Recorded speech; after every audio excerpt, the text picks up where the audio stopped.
ओम नमो भगवती वासुदेवाय। आज हम श्री गर्ग संहिता के विश्वजीत खंड का 33वां अध्याय सुनेंगे। इसमें हम सुनेंगे संग्रामजीत के हाथ से भूत संतापन का वध। तो ये शुरू करते हैं। श्री नारद जी कहते हैं, राजन, हृष्ट को मारा गया सुनकर शकुनी ने के क्रोध की सीमा न रही। उसने देवताओं को भी भय देने वाली अपने भाइयों को भेजा। भूत संतापन नामक दैत्य हाथी पर चढ़कर निकला, वृक दैत्य गधे पर और कालनाम सुअर पर चढ़कर आया। महानाम मतवाले ऊंट पर तथा हरिशमशु तिमिंगल अतिकाय मगरमच्छ पर बैठकर निकला। मयासुर का बनाया हुआ एक विजयशील रथ था जिस पर वैजंती पताका फहराती थी, इसीलिए वह वैजंत और जैत्र कहलाता था। उसका विस्तार 5 योजन का था और उसमें 1000 घोड़े जुते हुए थे। वह माया में रथ इच्छानुसार चलने वाला तथा सैकड़ों पताकाओं से सुशोभित था। उसमें 1000 कलश लगे थे और मोती की झालरें लटक रही थीं। वह रतन में आभूषणों से विभूषित तथा 100 चंद्रमाओं के समान उज्ज्वल था। उसमें 1000 पहिए लगे थे तथा उसमें लटकाए गए बहुत से घंटे सुशोभा पा रहे थे। शकुनी उसी रथ पर आरूढ़ हो सबसे पीछे युद्ध की इच्छा से निकला। मैथिलेश्वर उसके साथ 12 अक्षौहिणी दैत्यों की सेना थी। धनुषों की टंकार, वीरों की सिन्हाद, घोड़ों की हिनहिनाहट, रथों की घरघराहट तथा हाथियों के चित्कारों से मानो समस्त दिग्मंडल गर्जना कर रहा था। दैत्य सेना के अभियान से समस्त भूमंडल कांपने लगा। नरेश्वर अनेकानेक पर्वत धराशाही हो गए, समुद्र विशुद्ध हो उठे और अपनी मर्यादा को लांघ गए। देवताओं ने तुरंत ही अमरावतीपुरी के दरवाजे बंद कर लिए और वहाँ अर्गला डाल दी। उस भीषण सेना को देखकर धुंधरधारियों ने श्रेष्ठ बलवान तथा धैर्यवान वीर कृष्ण कुमार प्रद्युम्न यदुकुल के श्रेष्ठ वीरों से इस प्रकार बोले। प्रद्युम्न ने कहा, वीरों, भूतल पर जो हमारा यह शरीर है 5 भूतों का बना हुआ है। वैन के समान क्षणभंगुर है। कर्म और गुण आदि से इसका निर्माण हुआ है। इसका आना जाना लगा रहता है तथा ये काल के अधीन है। ये जगत बालकों के रचे हुए खिलवाड़ के समान है। विद्वान पुरुष इसके लिए कभी शोक नहीं करते। सात्विक पुरुष उधर्व लोक में गमन करते हैं, राजस मनुष्य मध्य लोक में स्थित होते हैं तथा तामस जीव नीचे के लोक नरक लोकों में जाते हैं। इन तीनों से जो भिन्न हैं वे बारंबार कर्मानुसार विचरते हुए नाना योनियों में जन्मते मरते रहते हैं।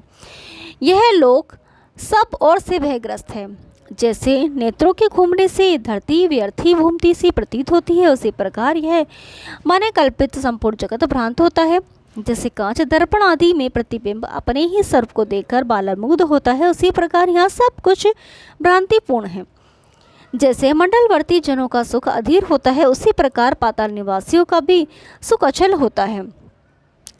यज्ञों द्वारा उपलब्ध देवताओं के सुख को भी इसी प्रकार चंचल समझना चाहिए। श्रेष्ठ पुरुष यही सोचकर समस्त सांसारिक सुख को तिनके के समान त्याग देते हैं। ऋतु के गुण, देह के गुण और स्वभाव प्रतिदिन जाते परिवर्तित होते रहते हैं। इसी प्रकार मनुष्य का भी आवागमन लगा रहता है। यहाँ जो जो दृश्यमान वस्तु है वह कोई भी सत्य नहीं है। जैसे यात्रा में राहगीरों का समागमन होता है और फिर सब के सब जहाँ के तहाँ चले जाते हैं, उसी प्रकार यहाँ सब आगामा पाई हैं, कुछ भी स्थिर नहीं है। जैसे श्लोक में देखी हुई वस्तु उल्का या विद्युत विलास के समान अस्थिर है, उसी प्रकार पारलौकिक वस्तु के विषय में भी समझना चाहिए। उन दोनों से क्या प्रयोजन सिद्ध होता है। अतः सर्वत्र परमेश्वर श्री हरि को देखते हुए कल्याण मार्ग का निश्चय करके सदा उसी पर चलना चाहिए। जैसे जलपात्रों के समूह में सर्वत्र एक ही चंद्रमा प्रतिबिंबित होता है तथा जैसे समिधाइयों के समुदाय में एक ही अग्नि तत्व का बोध होता है, उसी प्रकार एक ही परमात्मा भगवान स्वयं निर्मित देहधारियों के भीतर और बाहर अनेक सा जान पड़ता है। जो ज्ञान निष्ठ है, अत्यंत वैराग्य का आश्रय ले चुका है, भगवान श्री कृष्ण का भक्त है और किसी भी वस्तु की अपेक्षा नहीं रखता, वह तपोवन में निवास करे या घर में, उसे तीनों गुण सर्वथा स्पर्श नहीं करते। इसीलिए सन्यासी जिसने प्रात पर ब्रह्म का साक्षात्कार कर लिया है सदा सुखी एवं आनंदमय हो, बालक की तरह विचरता है। जैसे मदिरा के मद से अंधा हुआ मनुष्य ही नहीं देखता कि मेरे द्वारा पहना हुआ वस्त्र शरीर पर है या गिर गया, उसी प्रकार सिद्ध पुरुष समस्त सिद्धियों के कारणभूत शरीर के विषय में यह नहीं देखता कि वह पारब्ध वश है या गिर गया अथवा कहीं आता है या जाता है। जैसे सूर्योदय होने पर सारा अंधकार नष्ट हो जाता है और घरों में रखी वस्तु लोगों को यथावस्थित रूप से दिखाई देने लगती है, इसी प्रकार ज्ञानोदय होने पर अज्ञान अंधकार मिट जाता है और अपने शरीर के भीतर ही परब्रह्म प्रकाशित होने लगता है। जैसे इंद्रियों के पृथक पृथक मार्ग से तीनों गुणों के आश्रयभूत परमात्म वस्तु का उन्नयन नहीं हो सकता, उसी प्रकार अनंत परमात्मा का एकमात्र अद्वितीय धाम मुनियों के बताए विभिन्न शास्त्र मार्गों द्वारा पूर्णतः नहीं जाना जा सकता। कुछ लोग वैष्णव धाम को परम पद कहते हैं, कोई वैकुंठ को परमेश्वर का परम धाम बताते हैं, कोई अज्ञान अंधकार से परे जो शांत स्वरूप प्रब्रह्म है उसे परम पद मानते हैं, और कुछ लोग कैवल्य मोक्ष को ही परम धाम की संज्ञा देते हैं। कोई अक्षर तत्व की उत्कृष्टता का प्रतिपादन करते हैं, कोई गोलोक धाम को ही सबका अधिकरण कहते हैं, तथा कुछ लोग भगवान की निज लीला से परिपूर्ण निकुंज को ही सर्वोत्कृष्ट पद बताते हैं। मननशील मुनि इन सब के रूप में श्री कृष्ण पद को ही प्राप्त करता है। श्री नारद जी कहते हैं, राजन, श्री कृष्ण कुमार प्रद्युम्न की यह बात सुनकर देरे वर्धक ज्ञान प्राप्त करके हर्ष और उत्साह से भरे हुए समस्त यादव श्रेष्ठ वीरों ने शस्त्र ग्रहण कर लिए। फिर तो सीता गंगा के तट पर यादवों के साथ दैत्यों का तुमुल युद्ध हुआ, वैसे ही जैसे समुद्र के तट पर वानरों के साथ राक्षसों का हुआ था। रथी रथियों से, पैदल पैदलों से, घुड़सवार घुड़सवारों से और गजारोही गजारोहियों से जूझने लगे। महावतों से प्रेरित हुए हौदों से सुशोभित कुछ उन्मत्त गजराज मेघाडंबर से युक्त गिरिराजों के समान दिखाई देते थे। राजन वे संग्राम में पुकारते चिंगारते और सांकलों से युक्त सूंडों द्वारा रथियों घुड़सवारों तथा पैदल वीरों को धराशाही करते हुए विचर रहे थे। वे घोड़ों और सारथियों सहित रथों को सूंड में लपेटकर भूमि पर पटक देते और बलपूर्वक पुनः उठाकर आकाश में फेंक देते थे। राजन, उस युद्ध भूमि में सब और दौड़ते हुए शत विशत गजराज कुछ लोगों को सुदृढ़ सूंडों द्वारा वेदन करके उन्हें पैरों से मसल देते थे। महाराज घुड़सवारों द्वारा प्रेरित पंख युक्त घोड़े रथों को लांघकर हाथियों के कुंभ स्थल पर चढ़ जाते थे। कुछ महावीर घुड़सवार युद्ध के मद से उन्मुख हो हाथ में शस्त्र लिए घोड़ों के द्वारा हाथियों के कुंभ स्थल पर पहुंचकर गजारोही नरेशों को उसी प्रकार मार डालते थे जैसे सिंह युद्धपति गजराजों को मार गिराते हैं।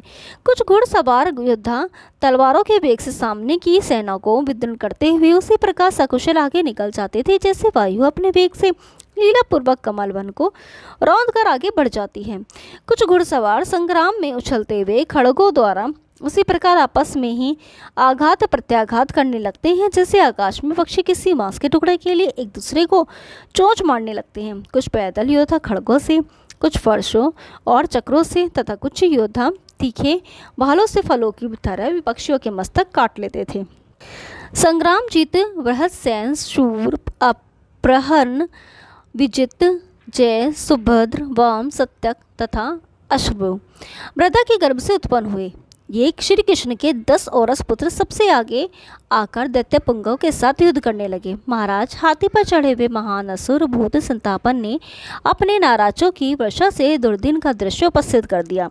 भूत संतापन के बाणों द्वारा अंधकार फैला दिए जाने पर श्री कृष्ण के बलवान पुत्र संग्राम जीत उनका सामना करने के लिए आए। उन्होंने रणभूमि में सैकड़ों बाण मारकर भूत संतापन को घायल कर दिया।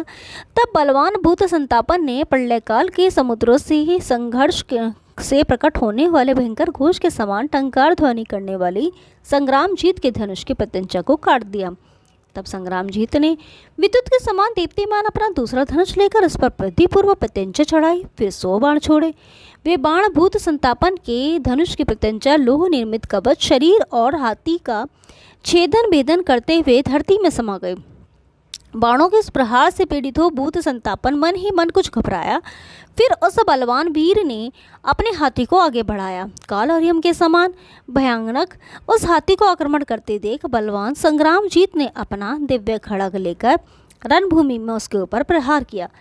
उस कड़क प्रहार से उसकी सूंड के 2 टुकड़े हो गए और वह भयंकर चित्कार करता तथा गंड स्थल से कंपित होता हुआ भागा।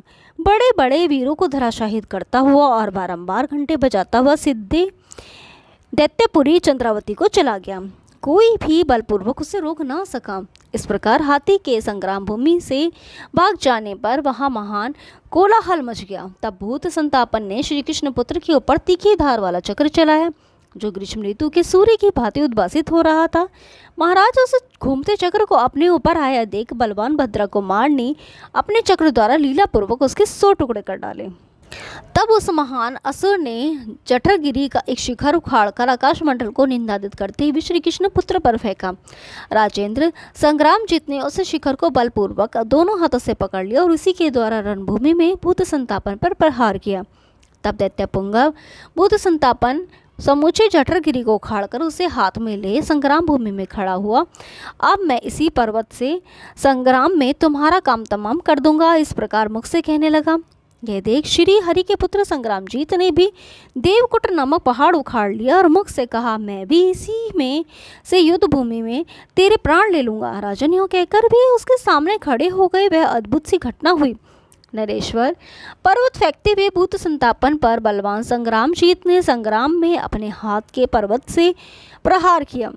भारी बोझ से युक्त जठर और देवकूट दोनों पर्वत दैत्य के मस्तक पर गिरे। उनसे 2 व्रजों के टकराने का सा भयानक शब्द हुआ। विधिराज दोनों की चोट से गिरकर बहुत संतापन मृत्यु का ग्रास बन गया और उसकी ज्योति संग्रामजीत में विलीन हो गई। संग्रामजीत की सेना में विजय सूचक धुंधुम्बियाँ बजने लगी और देवता उन भद्रकुमार के ऊपर फूल बरसाने लगे। ओम नमो भगवती वासुदेवाय।